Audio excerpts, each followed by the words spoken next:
යාළුවනේ අපි පොඩ්ඩක් එළියට ගියා චුට්ටක් රිලැක්ස් වෙන්න හිතාගෙන මගේ මහත්තයා මගේ දුව අපි පවුලේ කට්ටියත් එක්කලා ගියා පොඩ්ඩක් ඇවිදින්න. අපි ගියේ කොළඹ ෆෝර්ට් සිටි එකට. ඉතින් ඒක මාරම ලස්සන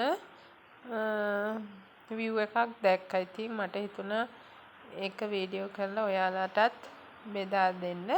ඒ කියන්නේ පුදුම ලස්සන ඒ view එක. අපි අපි ගියේ 6ට විතර. එතකොට පුදුම ලස්සනක් මාරම ලස්සනයි. මේ බලන්නකෝ ඈතින් නෙළුම් කුරුණ පේන හැටි. සමහර විට ඔයාලත් ගිහිල්ලා මේවා බලලත් ඇති. පුදුම ලස්සන හැඟීමක් දැනෙන්නේ හරියට පිට රටකට ගියා වගේ හිතෙනවා. මාරම ලස්සනයි.